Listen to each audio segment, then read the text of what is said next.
Ons luister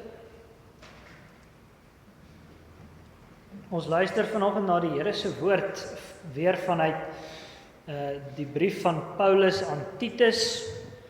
Die brief van die apostel Paulus aan Titus gaan ons saam luister weer na hoofstuk 2 vers 1 tot 10. Waar ons verlede week gefokus het op vers 3 tot 5 en nog by 'n vorige geleentheid gefokus het op vers 6 tot 8 ook, gaan ons vanoggend fokus op vers 9 tot 10 van Titus 2.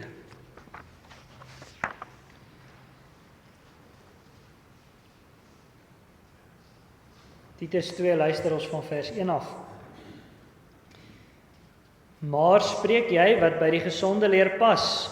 Die ou manne moet nugter wees, waardig, ingetoe, gesond in die geloof, in die liefde, in die lydsaamheid. Die ou vroue moet ook in hulle gedrag wees soos dit die heiliges betaam. Geen kwaadspreeksters of van baie wyn verslaaf nie, maar leraresse van wat goed is, sodat hulle die jong vroue kan leer om versigtig te wees, hulle manne en kinders lief te hê, ingetoe te wees kuis, huislik goed, aan hulle eie manne onderdanig, sodat die woord van God nie belaster word nie.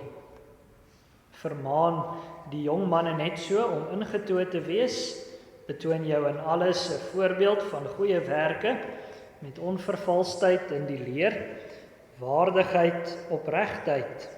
Laat die woord gesond en onweerspreeklik wees, sodat die teestanders beskaam kan word, en ek slegs kan hê om van julle te sê nie.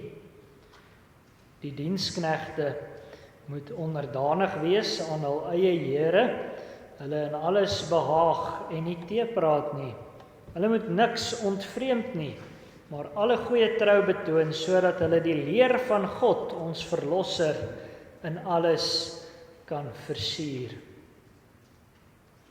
Maar die laaste 2 verse is ons fokusverse vir vanoggend. Die diensknegte moet onderdanig wees aan hulle eie here, hulle in alles behaag en nie teepraat nie.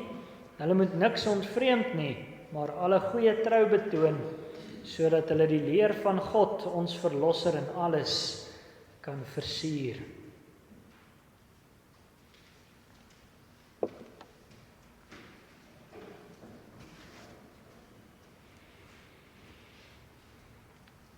Geliefde gemeente, die Here het die mens geskape om te werk. So hoor ons reeds in die heel eerste hoofstuk van die Bybel, die Here se opdrag aan Adam en Eva was: wees vrugbaar en vermeerder en vul die aarde, onderwerp dit en heers oor die visse van die see en die voëls van die hemel en oor al die diere wat op die aarde kruip.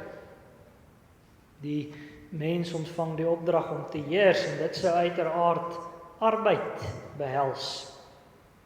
En later hoor ons dat die Here die mens in die tuin van Eden geplaas het om dit te bewerk en te bewaak. Dit is dus nie waar dat werk 'n gevolg van die sondeval is nie. Die mens se skepingsdoel is om te werk. Dis om spesifiek te werk tot eer van God. Die mens moes van die begin af God se beeld wees, ook in sy arbeid. Hy moes vanuit sy gemeenskap met God die Here se heerlikheid sigbaar maak in die manier waarop hy oor die aarde heers, in die manier waarop hy bewerk en bewaak.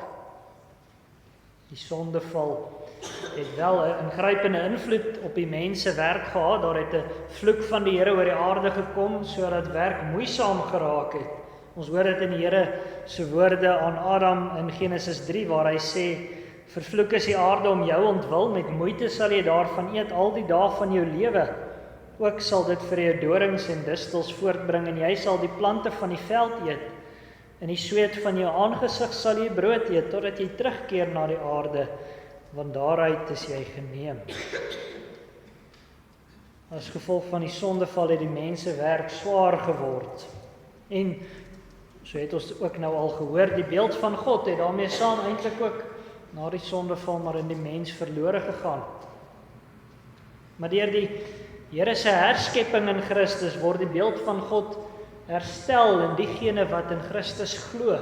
Die Heilige Gees vernuwe mans om te kan wees wat die Here hulle roep om te wees. Verlede week het ons ook gehoor die Heilige Gees vernuwe vroue om te kan wees wat hulle voor die Here moet wees.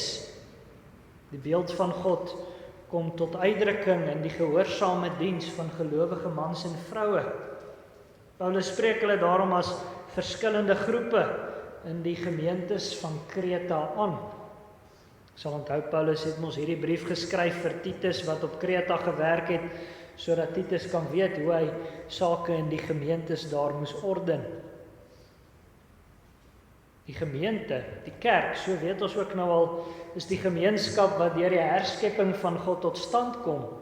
En Paulus skryf nou vir Titus hoe die herskepping in elke afsonderlike groep van die gemeente sal lyk. En nou is dit heel interessant, Paulus se groep wat hy dan nou in ons fokusgedeelte aanspreek, is die slawe van die destydse gemeente. Hulle moet ook opgeroep en bemoedig word om beeld van God te wees in hulle omstandighede. Nou, Paulus spreek die slawe heelwat in sy ander briewe ook aan. Telkens spreek hy ook die gelowige eienaars van slawe direk aan. Trouwens, hy het een van sy briewe, 'n hele brief aan so 'n slawe eienaar geskryf. Die brief van Filemon het Paulus geskryf aangaande 'n slaaf wat weggeloop het. Vandag is daar uiteraard nie meer slawe soos destyds nie, en dit is ook goed so. Wanneer Paulus slawe en hulle eienaars aanspreek, beteken dit nie dat die Bybel die praktyk van slawerny voorstaan of goedkeur nie. Dis 'n goeie ding dat dit tot 'n einde gekom het. Trouwens, slawearbeid self behoort ons ook maar te sien as 'n konkrete gevolg van die sondeval. Die mens is geskape om vry onder die nabye liefdesheerskappy van God te werk. Maar die skrywers van die Nuwe Testament soos Paulus was nie om maatskaplike probleme op te los nie. Hulle was in eerste instansie evangelieverkondigers en hulle daarom met die verkondiging van die evangelie self bemoei. Hulle het slawe eerder toegerus om die Here as slawe te verheerlik. Paulus sê wel aan slawe in 1 Korintiërs 7, laat elkeen in die roeping bly waarin hy geroep is jy as slaaf geroep, laat dit jou nie kwel nie, maar as jy ook vry kan word, maak daar des te meer gebruik van. Want die slaaf wat in die Here geroep is 'n vrygemaakte van die Here, so is ook hy wat as vryman geroep is 'n slaaf van Christus. Julle is duur gekoop, moenie slawe van mense word nie. Laat elkeen, broeders, in die staat waartoe hy geroep is, daarin bly voor God. Slawe moes probeer om vry te kom en vry te bly, sonder om revolusionêr te word. En toe slawerny uiteindelik eeue later afgeskaf is, was dit as gevolg van die invloed van Christelike politieke leiers. So het die evangelie uiteindelik deurgewerk om hierdie spesifieke sondige samelewingsstruktuur ten minste in die Weste om te keer. So die slawe waarvan Paulus in ons skrifgedeelte praat, is slawe wat spesifiek in daai tyd voorgekom het. Maar ons moet ook mooi oplet wat Paulus dan onder die inspirasie van die Heilige Gees in ons skrifgedeelte doen. Dan sal ons mooi verstaan hoe die gedeelte op ons van toepassing is. Paulus spreek die arbeiders aan wat destyds die heel laagste status in die samelewing gehad het. Hy sê vir hulle wat hulle roeping is. Hierdie slawe het dus in hulle arbeid 'n heerlike roeping voor die Almagtige. Sy vernuwing bereik selfs hierdie mense.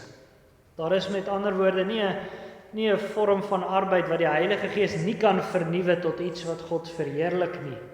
In Christus kan selfs slawe die in hulle werk die beeld van God vertoon.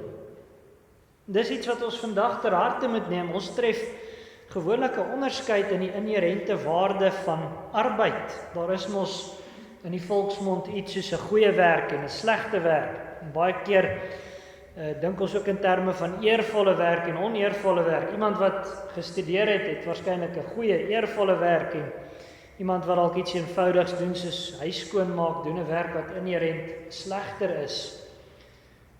Maar broer en suster, by die Here is dit nie so nie. 'n gelowige wat eenvoudige arbeid verrig tot eer van die Here behaag vir God net soveel soos 'n predikant wat sy werk goed doen. Die slawe van destyds het die Here net soveel behaag in hulle werk as hulle in hulle roeping getrou was, as wat die apostels en evangeliste self het. En dit beteken nou nie dat die Bybel leer almal se arbeidsvergoeding op aarde moet presies dieselfde wees nie. Dit beteken ook nie almal moet eweveel aardse goed hê nie. Dit is veel eerder wat die kommunisme in sy boosheid wil leer. Maar geloof gee arbeid waarde voor God. Deur die geloof, so gaan ons hoor, kan selfs slawe die leer van God versier. So laat ons daarom luister, ook ter wille van die werk waarmee ons besig is, wat dit ook al mag wees, hoe klein dit ook al mag wees, wat aan ons roeping voor God is. Ons kan hoor in ons skrifgedeelte, en ons hoor dan eerste van die karakter van ons arbeid. Hoor weer die opdragte in vers 9 tot 10 van ons skrifgedeelte. Die diensknegte moet onderdanig wees aan hulle eie here, hulle in alles behaag en nie teepraat nie. Hulle moet niks ontvreemd nie, maar alle goeie trou betoon. Paulus noem hier 5 sake waartoe die slawe hulle moet beywer. 5 sake wat die slawe se roeping voor die Here na vore bring. Nou is dit opvallend, hierdie sake het nie betrekking tot die spesifieke tipe werk wat hulle doen nie. Dit gaan duidelik oor hulle gesindheid en toewyding. Daarom is hierdie bevele net so netjies van toepassing op ons. Dit verwoord die gesindheid en toewyding wat ons in ons werk na buitentoe moet openbaar. Die eerste saak wat Paulus dan noem is dat slawe onderdanig moet wees aan hulle eie eienaars. Paulus gebruik dieselfde woord vir onderdanigheid as wat hy vroeër in hierdie skrifgedeelte gebruik om die houding wat die vroue teenoor hulle mans moet hê te beskryf. Die slawe moet hulle self onder hulle baase stel. En dit beteken uiteraard nie dat hulle baase in enige iets absoluut gehoorsaam moet wees nie. Dit beteken ook nie dat die slawe maar net ruggraatlose vloerlappe moet wees nie. Hulle moet hulle gewillig aan hulle baase onderwerp sodat daar harmonie tussen hulle kan wees, sodat daar vrede kan wees. Die slawe moet hulle nie laat kenmerk deur opstandigheid en rebelsheid nie. Vir 'n slaaf om onderdanig te wees, soos Paulus dit hier bedoel, sou beteken dat hy hom met die doel van sy baas vereenselwig. Dit sou dus behels dat hy hom in 'n sekere sin lojaal teenoor sy baas gedra. Dit sien ons ook in die volgende saak wat Paulus noem. Die slawe moes hulle daartoe beywer om hulle baase in alles tevrede te stel. Hulle moes hulle baase so staan daar behaag. Dit sou uiteraard ten minste behels dat hulle werk deeglik en met moeite doen. Nou kan ons dalk wonder, is Paulus besig om vir hulle te sê, hulle moet mensbehaars wees. Ons het vandag tog soveel mense en soveel baase wat werklik te veel verwag. Ons het soveel werkgewers wat onredelik is en wat onredelike dinge verwag. Moet ons hulle dan maar net so klakkeloos gehoorsaam? Broer en suster, dit is so, vandag is daar uiteraard baie onredelike baase, maar ons moet onthou dat hierdie gedeelte oorspronklik vir slawe geskryf is. Hulle was baie meer vatbaar daarvoor dat daar onreg teen hulle gepleeg word sonder enige gevolg. En tog het die Here hierdie opdragte vir hulle opgelê. Onderdanigheid beteken nie absolute gehoorsaamheid nie, en om die behaag van die eienaar te soek beteken ook nie om die guns van mense bo die guns van God te wil hê nie. Dit beteken gewoon dat gelowiges 'n loyale gewilligheid tentoon moet stel.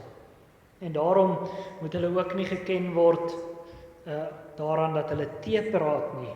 Letterlik sê Paulus hier, die slawe moenie teesprekend wees nie.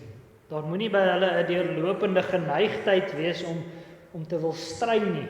Hulle gesindheid moet een wees wat wys dat hulle bereid is om saam te werk en dat hulle bereid is om hard te werk. En daarom is hierdie woorde ook van toepassing op diegene onder ons wat nie noodwendig vir 'n direkte werkgewer werk nie. Almal het te maak met mense op een of ander vlak. Dit maak nie saak watter werk jy doen nie. Jy sal genoeg met mense te doen kry dat hulle hierdie gesindheid by jou sal sien. Een van lojaliteit, van vredelewendheid, van hardwerkendheid. Dan is die 4de bevel wat Paulus in ons skrifgedeelte vir die slawe gee, dat hulle niks moet ontvreemd nie. Nou, dis 'n vreemde woord, maar dit beteken eintlik dat die slawe niks wat aan hulle eienaars behoort moet terughou nie. Hulle moet met ander woorde niks verduister nie.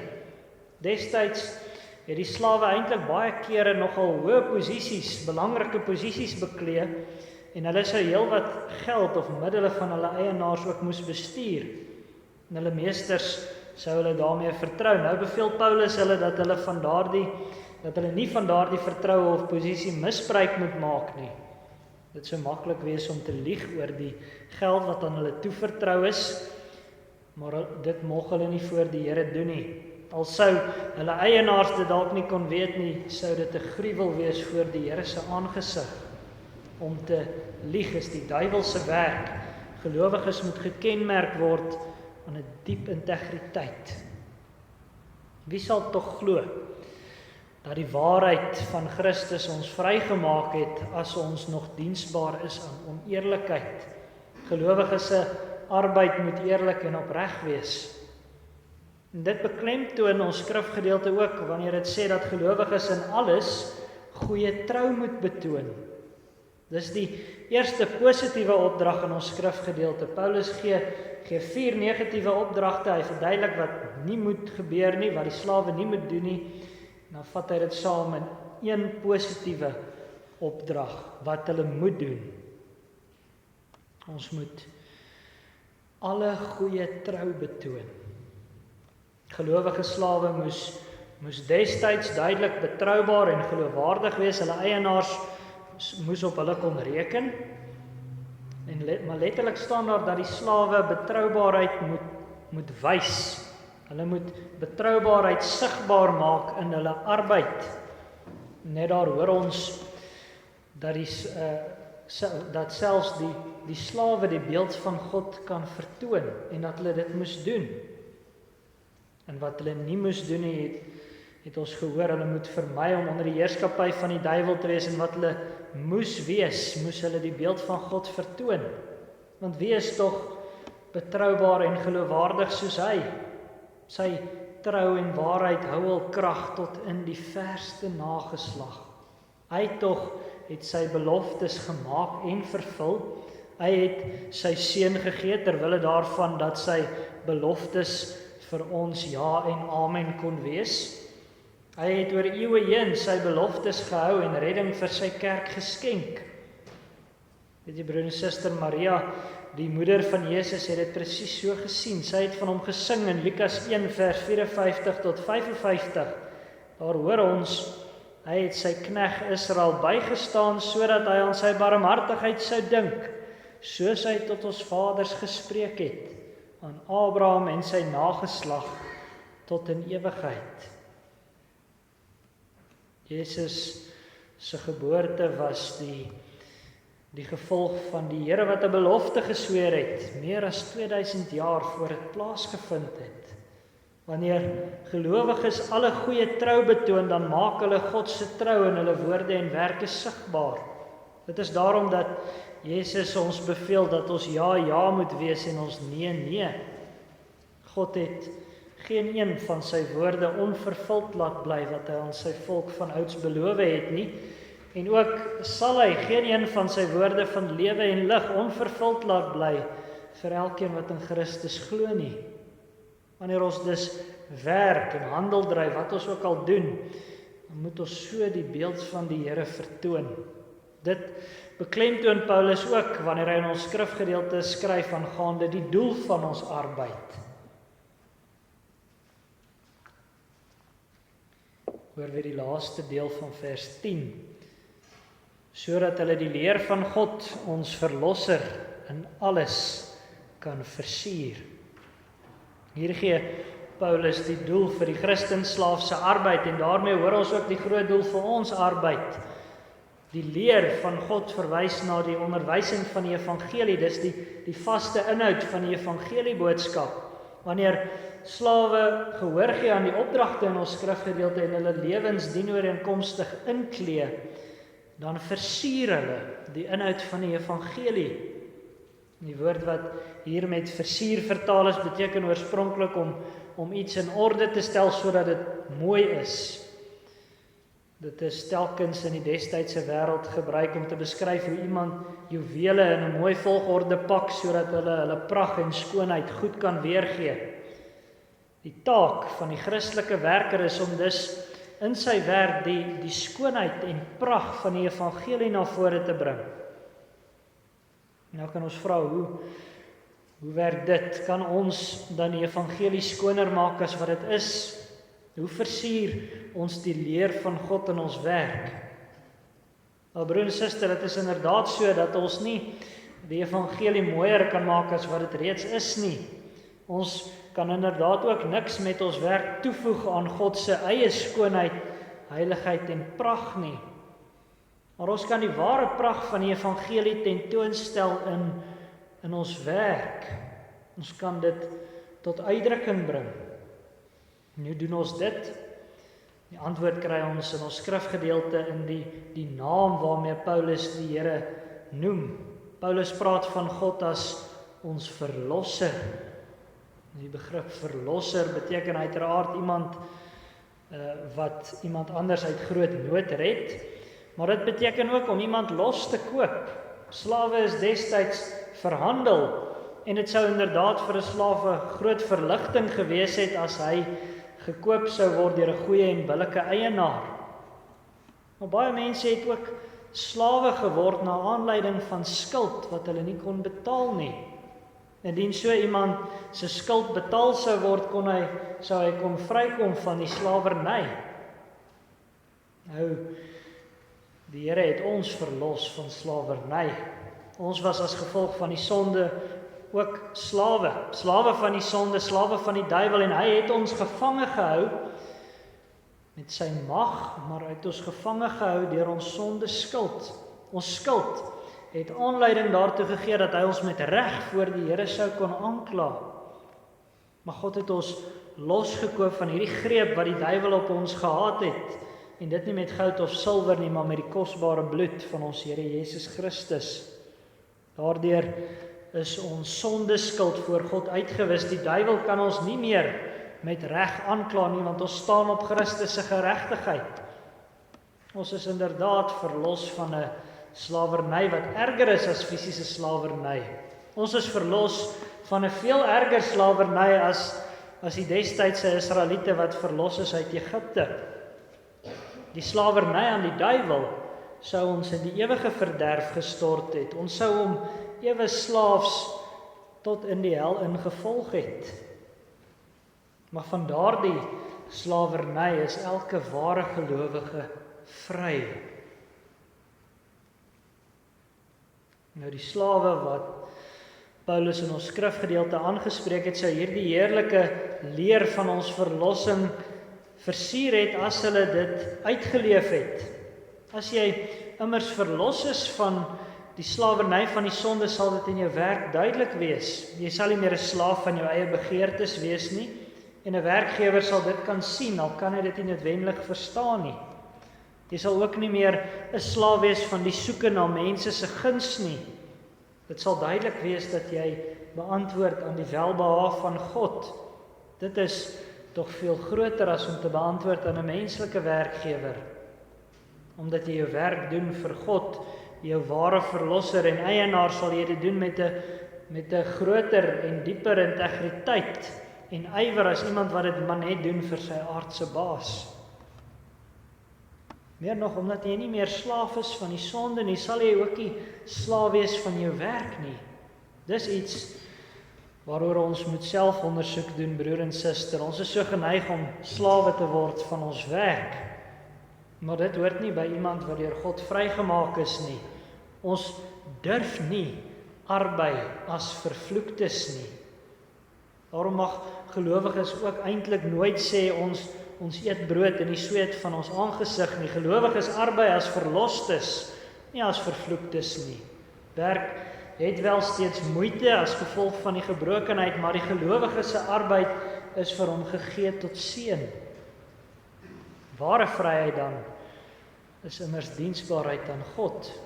Iemand wat in sy arbeid God se beeld toon, sal duidelik 'n slaaf van Christus wees. Dit is wat Paulus homself ook aan die begin van hierdie brief noem.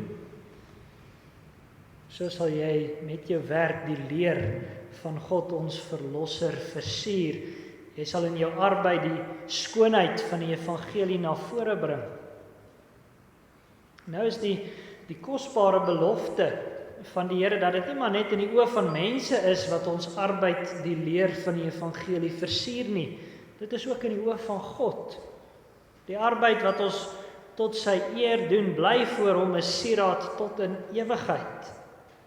Arbeid is immers vir gelowiges deel van ons goeie werke, dit is deel van ons dankoffer aan die Here. En ons goeie werke bly vir ewig voor die Here staan. Hy sal dit nooit vergeet nie. Dit hoor ons onder andere waar die apostel Johannes skryf in Openbaring 14. En ek het 'n stem uit die hemel aan my oor sê, skryf, salig is van nou af die dode wat in die Here sterwe. Ja, sê die Gees, sodat hulle kan rus van hul arbeid en hulle werke volg met hulle. In die ewige lewe is daar rus, maar die werke van die gelowiges volg hulle, die werke wat hulle tot God se eer gedoen het, ook in hulle arbeid. Wat 'n heerlike vooruitsig.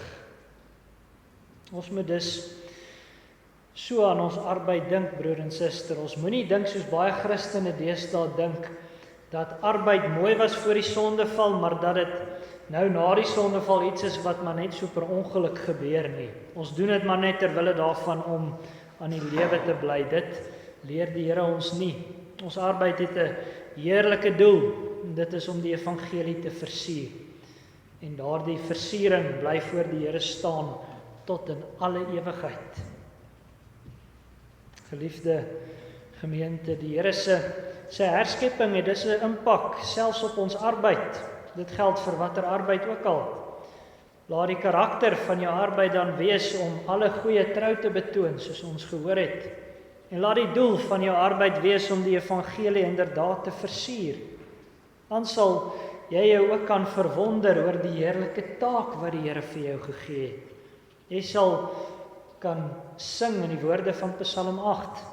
As ek u hemel aanskou, die werk van u vingers, die maan en die sterre wat u toeberei het, wat is die mens dat u aan hom dink en die mensekind dat u hom besoek? U het hom 'n weinig minder gemaak as 'n goddelike wese en hom met eer en heerlikheid gekroon. U laat hom heers oor die werke van u hande. U het alles onder sy voete gestel. Amen.